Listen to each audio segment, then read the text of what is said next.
Good morning everyone. This is second video of chapter 7 exercise 7.1.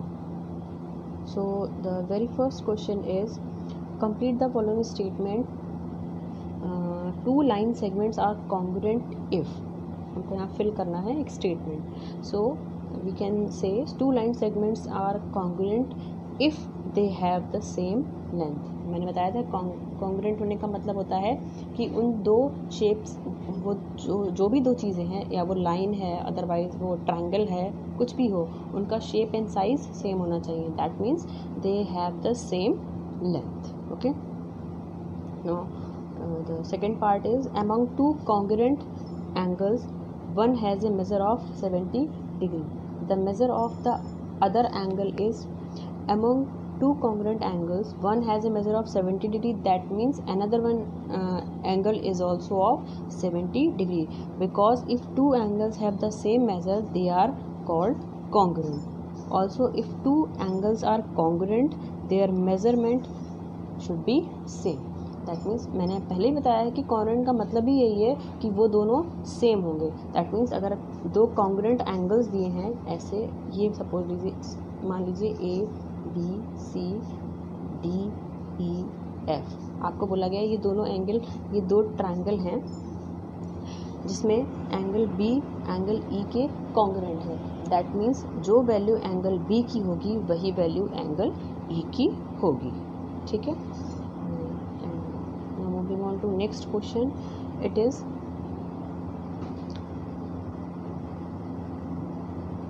C. Question C part. When we write angle A is equal to angle B, we actually mean जब हम angle A equal to angle B लिखते हैं तो उसका actually जो meaning है वो क्या है. It is middle angle A is equal to middle angle B. Actually इनका मतलब होता है M angle A is equal to M angle B. M means middle angle. जैसे मैं आपको एग्जांपल देके समझाती हूँ. जैसे आपको ये दो ट्रायंगल दिए हैं.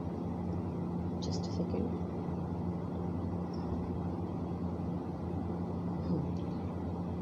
आपको एक ट्रायंगल ये दिया है और दूसरा ट्रायंगल ये दिया है. ठीक है.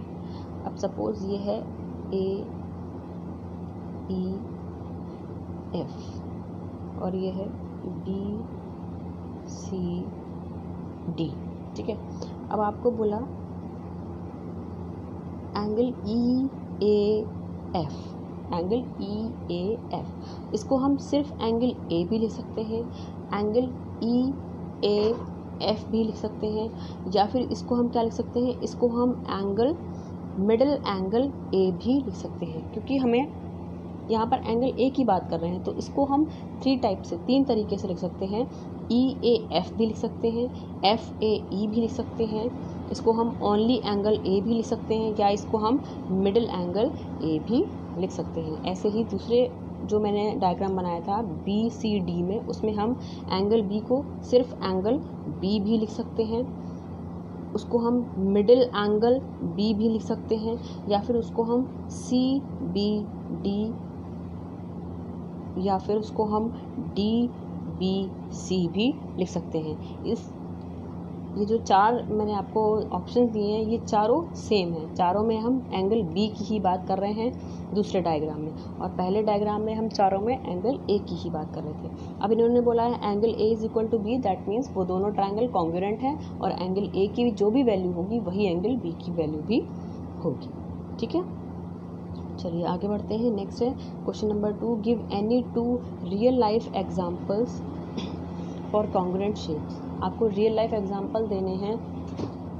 First example is chocolate. आप अगर कैडबरी की दो अलग अलग चॉकलेट्स लेके आते हैं तो अगर आप उनके पीसेस को मेज़र करें दो अलग अलग का मतलब ये है ऐसा नहीं कि आप एक छोटी वाली ले आएँ अगर एक बड़ी वाली नहीं. सेम कॉस्ट की सेम साइज़ की अगर आप दो चॉकलेट्स लेके आते हैं कैडबरी की तो आप देखेंगे कि उनके पीसेस का जो मेज़रमेंट है वो सेम है. ठीक है. ये क्या कहलाता है कॉन्ग्रुएंट. या फिर आप किसी भी ब्रांड का पेन ले लीजिए. सेम ब्रांड का पेन लें जैसे कोई सा भी ब्रांड मान लीजिए तो वो आपको दोनों पेन सेम ही मिलेंगे. ठीक है. उसमें दोनों क्या उसमें उस पैक में जितने भी पेन होंगे वो सब सेम होंगे.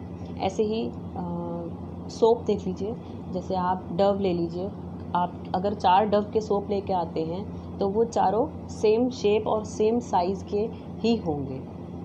अगर आप 500 ग्राम वाला या जितने भी हैं, अब अगर आप एक 500 ग्राम का लेंगे और या फिर एक 250 ग्राम्स का लेंगे तो डिफरेंस होगा ही, क्योंकि उनके वेट में डिफरेंस है। लेकिन अगर आप सेम वेट का सोप लेते हैं तो आपको सेम वेट में और एक ही ब्रांड का, मान लीजिए डव का लेते हैं, तो आपको उनमें कॉन्ग्रेसी नज़र आएगी, उनकी शेप और उनके साइज़ में। ठीक है, आगे बढ़ते हैं। नेक्स्ट है third question, if triangle ABC is congruent to triangle FED, ये कॉन्ग्रेसी का साइन है, ये जो बीच में 3 लाइंस बनी है, ये इसको कॉन्ग्रुएंट बोलते हैं, कॉन्ग्रुएंट शो करता है। Under the correspondence ABC is equal to FED। इन्होंने बताया कि ABC जो है वो FED के करस्पॉन्डिंग लाइंस हैं। अब ये कह रहे हैं right all the corresponding congruent part of the triangle. तो सबसे पहले हम ट्रायंगल ड्रॉ कर लेते हैं। ठीक है, देखिए मैं आपको करके दिखाती हूँ। सबसे पहले हम 2 ट्रायंगल ड्रॉ करते हैं, एक ये और एक का नाम है ABC और दूसरे का नाम देखिए FED दिया है। जैसे हमने ABC लाइन से लिखा है, ऐसे ही हम FED लिखेंगे।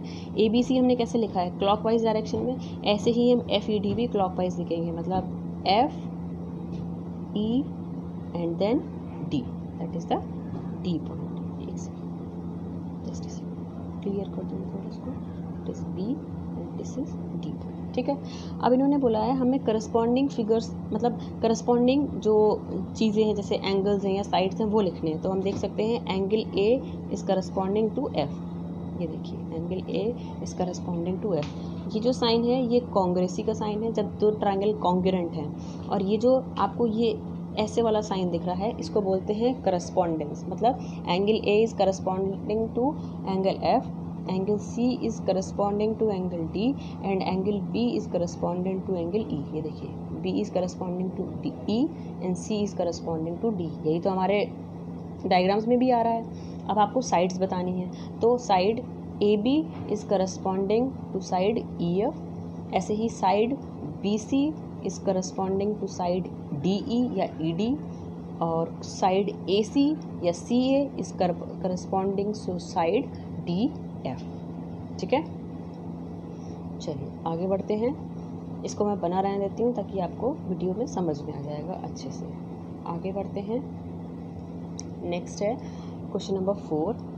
इसमें बताना है if triangle DEF is congruent to triangle BCA। हमारे ट्रायंगल्स का नाम क्या है, DEF एंड BCA।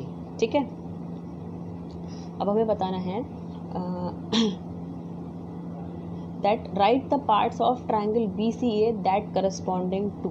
इन्होंने आपको ट्रायंगल DEF के कुछ पार्ट्स के नाम दिए हैं। ठीक है, देखिए ये E है, ये EF है, ये एंगल F है और ये लाइन DF है।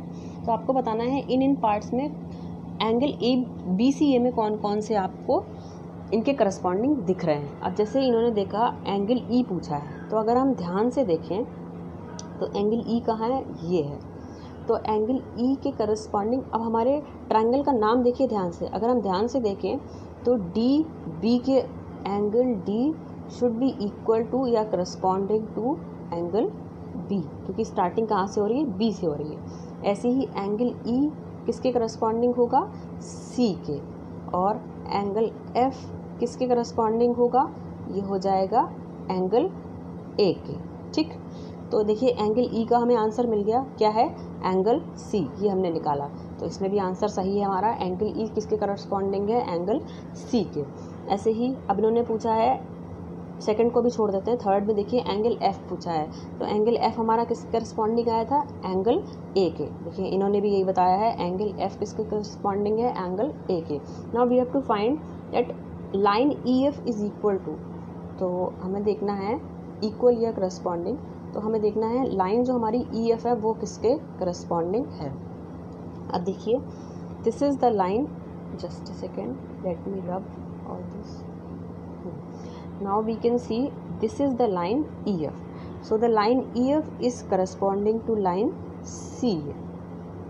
अगर हम चाहें तो इस ट्रायंगल को हम सीधा करके बना सकते हैं। ऐसे देखिए, इसको अगर हम